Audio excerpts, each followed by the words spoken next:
Madame, Monsieur, bonsoir et bienvenue dans le 20h de TFM. Dans l'actualité de ce mardi, cherté du prix de l'électricité, la tranche sociale n'est pas concernée selon le ministre des Finances.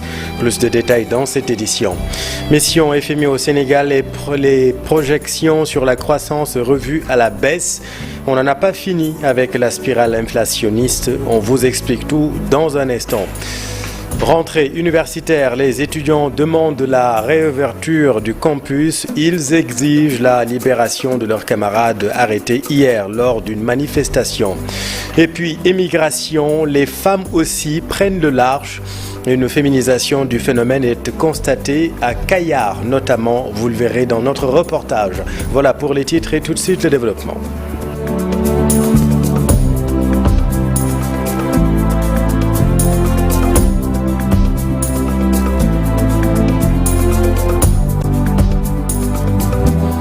Bonsoir à tous. Polémique sur la cherté du prix de l'électricité. La tranche sociale est épargnée selon le ministre des Finances.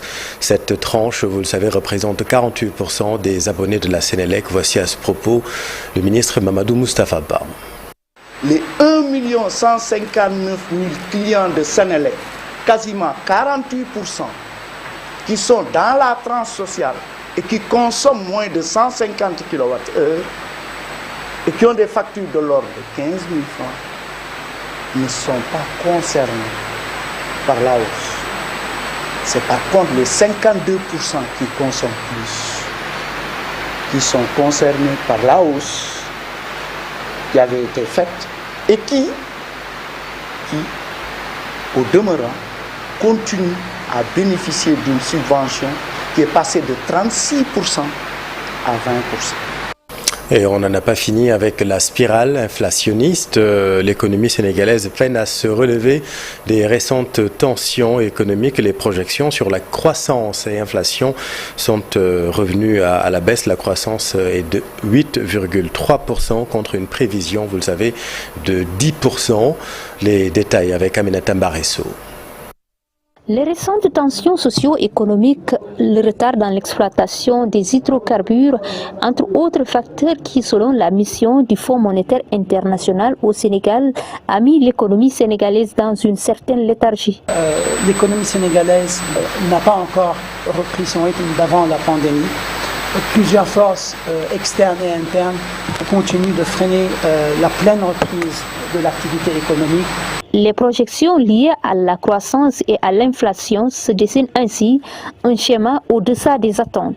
Nous avons aussi révisé à la baisse la croissance de 10,6% à 8,3%, principalement à cause du retard au niveau de la production des hydrocarbures que nous attendons maintenant la seconde moitié de l'année prochaine.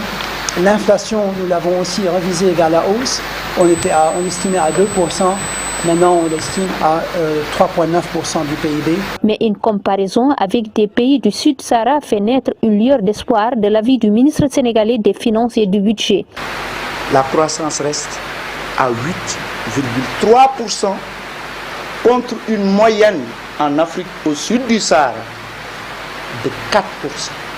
La mission du Fonds monétaire international au Sénégal, c'était du 12 au 24 octobre. Elle procédait à la première revue du nouveau programme économique et financier soutenu par le mécanisme élargi de crédit, la facilité élargie de crédit et la facilité de résilience et de durabilité. Le marché de l'eau a suivi les contre-coups de l'arrêt de la liaison maritime Dakar-Ziguinchor. Les commerçants demandent la reprise de l'activité. Reportage Sorna Stoudioussar. La liaison maritime Dakar-Ziguinchor mise aux arrêts depuis le mois de juin.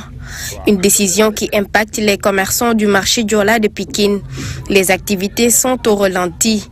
Des bénéfices revus à la baisse au grand désarroi des commerçants. Nous sommes très fatigués. Notre travail ne marche plus. Parler de bénéfices, nous n'en faisons plus. Ça fait un bon moment. Le travail est à l'arrêt actuellement. Certaines de nos marchandises qui passent par ce bateau ne viennent plus. Et les marchandises qui passent par la voie routière perdent de leur valeur avant d'arriver ici. Au-delà de l'aspect économique, le déplacement devient difficile, voire impossible avec l'arrêt de la desserte maritime. J'avais un décès, mais malheureusement à cause de la route et de la voiture, nous n'avons pas pu assister à l'inhumation. Si c'était le bateau, ça n'allait pas tarder, on serait arrivé à l'heure. C'est très difficile maintenant d'effectuer un déplacement rapide. Avec le bateau, on pouvait partir et revenir sans souci. Les autorités gardent toujours le silence, le contraire pour des commerçants qui pensent que le contexte préélectoral marqué par des tensions politiques a motivé cette décision. Je pense que c'est dû aux tensions politiques. Ils ont arrêté le bateau sans aucune information. La liaison maritime entre Dakar et Ziguinchor patauge depuis 4 mois. Des citoyens ont lancé une pétition pour redémarrer la machine. Plus de 3000 personnes l'ont signée pour pousser les autorités à réagir. Merci Sorna. Le collectif des amicales de l'université Cheikh Anta Diop de Dakar exige la reprise des cours en présentiel dans les meilleurs délais. Le collectif demande également la libération de leurs camarades arrêtés hier lors d'une manifestation. Leur porte-parole Aliou Diallo avec Maïmouna Ndiaye.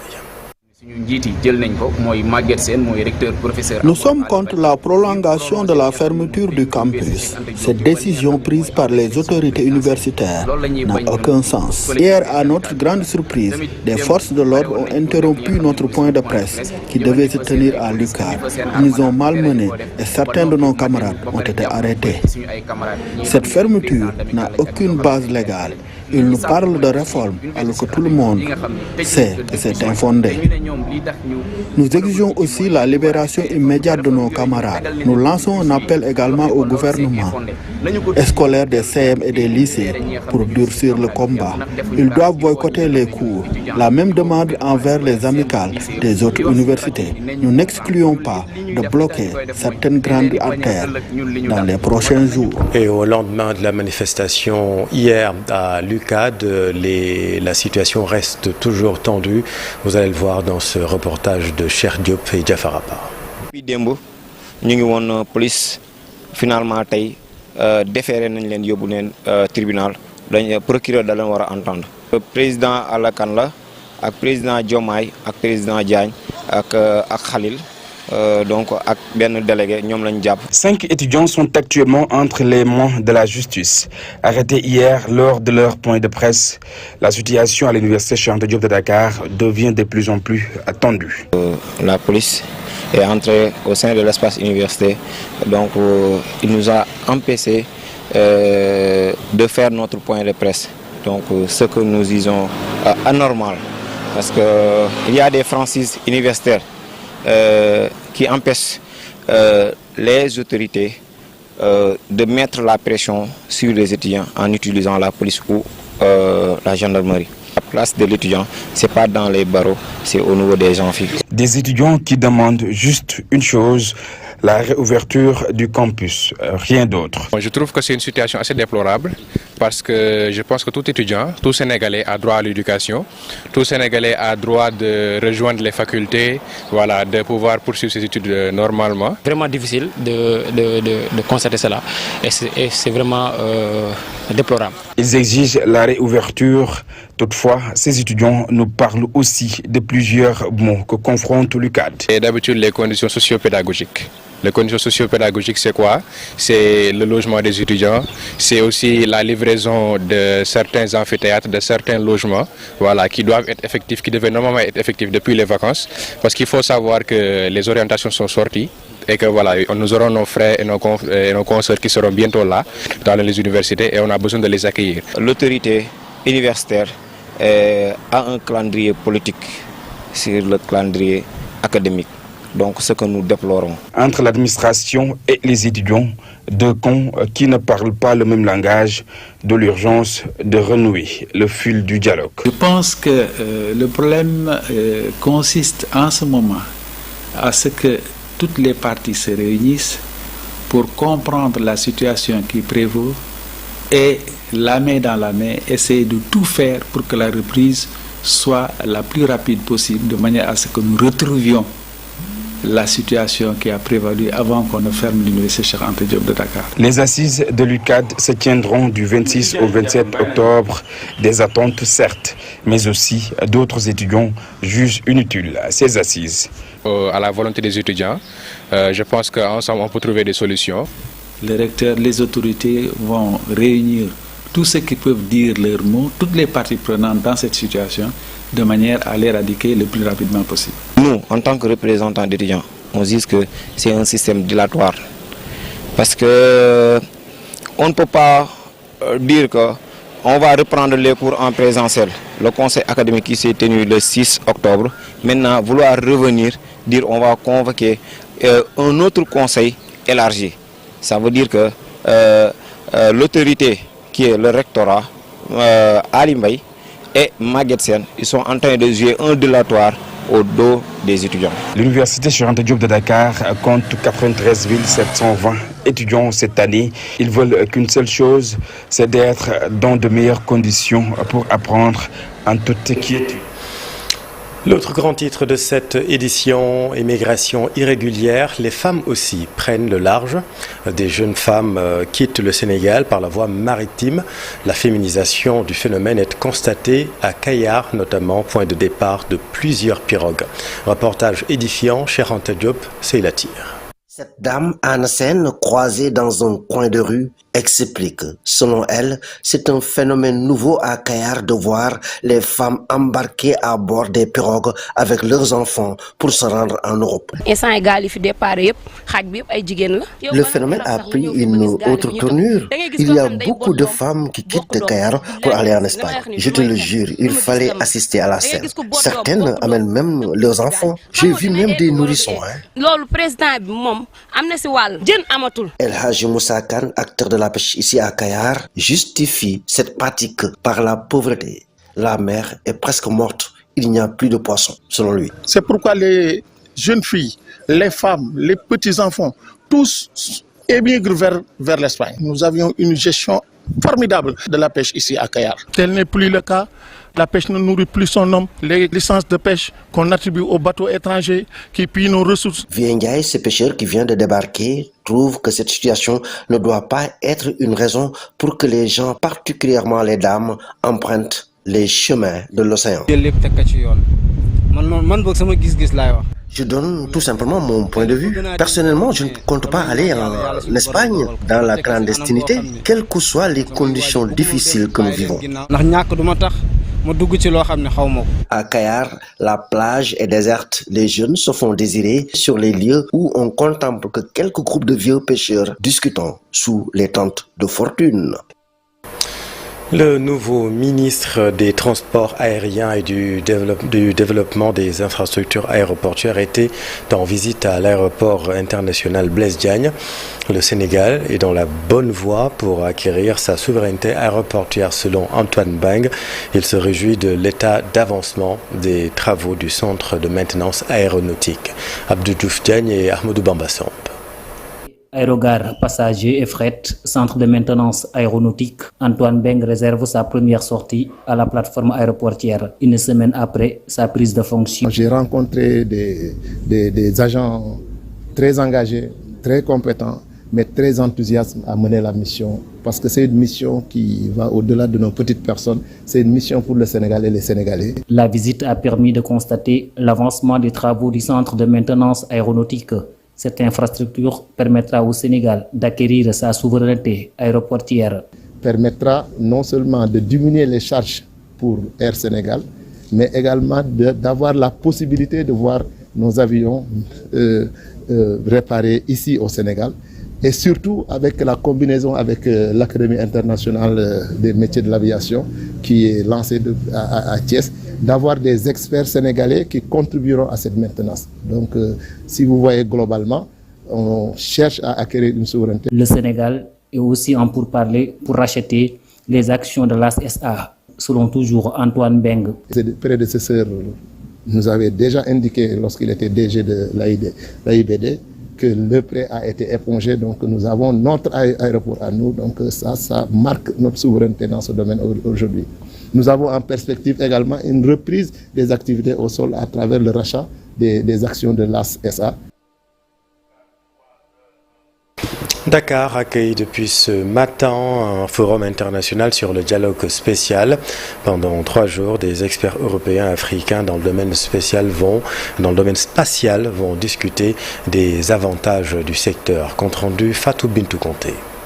C'est parti pour un dialogue de 3 jours sur les questions spatiales, un forum international qui se tient à Dakar pour discuter des avancées du continent africain en matière de politique spatiale. L'objectif principal de cette rencontre de haut niveau est de dialoguer, de discuter, d'échanger et de partager en vue de construire une vision commune pour permettre à nos États et à nos populations de tirer le maximum de profit des avantages incommensurables du spatial. Et quand on sait que l'industrie spatiale africaine tourne autour de 20 milliards de dollars, en plus d'une quarantaine de satellites lancés cette année. L'industrie spatiale africaine est évaluée à près de 20 milliards de dollars et emploie plus de 18 000 personnes selon les données de Space in Africa en 2021.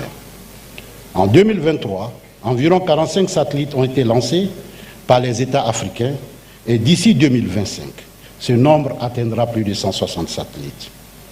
Plus de 81 projets d'applications spatiales sont actuellement mis en œuvre sur tout le continent, dans les domaines de l'observation de la Terre et des communications par satellite. À terme, ce dialogue spatial va permettre à la communauté spatiale africaine et européenne d'être plus productive. Ce dialogue a pour principale finalité la mise en place d'un cadre de discussion entre experts, chefs d'agences spatiales et décideurs, des dernières avancées en matière de politique, réglementation, recherche, sciences et technologies spatiales, afin de partager les meilleures pratiques et les stratégies pour la gestion des programmes spatiaux et d'explorer de nouvelles opportunités pour des initiatives conjointes. Le forum de Dakar pour les experts du domaine spatial va être un déclic pour son développement et son envol. Et puis Culture Grand Prix meilleure artiste féminine de l'Afrique de l'Ouest, décerné à Viviane Chidid. De retour au Sénégal, Viviane a été reçue par Youssou N'Dour, une consécration qui témoigne de l'engagement et du professionnalisme de la reine du Jollof Band. Compte rendu, Mamadou Fall, Modou Diop. And the best Trace Award Best Female Artist goes to Viviane Chidid from Senegal. La réussite est au bout de l'effort, semble nous dire Youssou N'Dour, qui a reçu Viviane Chidid, distinguée meilleure artiste féminine West Africa par les Trace Awards au Rwanda. La reine ouest-africaine a présenté son trophée à son mentor, leader qui d'ailleurs prédit d'autres victoires dans un avenir proche. Et ça ne m'étonne pas, parce que Viviane a tellement travaillé ces dernières années, a toujours travaillé, mais ces dernières années, vraiment, elle a beaucoup travaillé. Et je lui ai dit, avant même cette nomination et après cette nomination, j'étais persuadé qu'elle allait récolter les fruits de son travail. Et je pense que c'est un sentiment de fierté pour tout le Sénégal, pour toute la musique sénégalaise, pour le Super Étoile dont elle est membre. Elle a toujours été membre, elle nous a accompagnés partout. Cette distinction, comme je dis, va encore permettre à Viviane d'aller dans d'autres étapes, c'est-à-dire elle est reconnue maintenant par l'Afrique, elle va être reconnue partout où elle passe, donc elle n'a plus le droit, elle n'a pas le droit à l'erreur. Une distinction qui reprolonge la star planétaire dans les années 94. 94, quand l'album Womat était sur le toit du monde, avec notamment la chanson 7 Seconds, je me souviens, dans la loge, la maison de disques nous avait fait une surprise en amenant les disques d'or. Elle avait pleuré ce jour-là. Et quand elle a gagné ça, ça m'a plongé en 94 pour dire qu'elle a quand même beaucoup d'expérience et elle est encore jeune et pourra conquérir le monde. Youssou N'Dour remercie également les mélomanes qui sont toujours aptes à soutenir les artistes sénégalais. Nous sommes dans une période où les votes comptent énormément.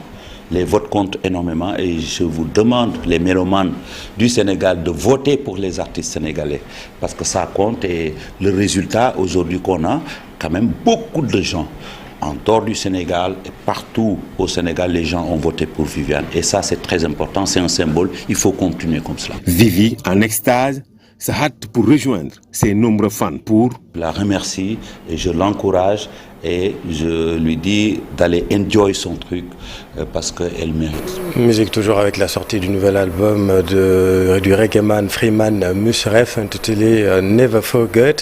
L'amour, la protection des enfants et des femmes sont entre autres des thématiques abordées par l'artiste interrogé par Ibou Diouf.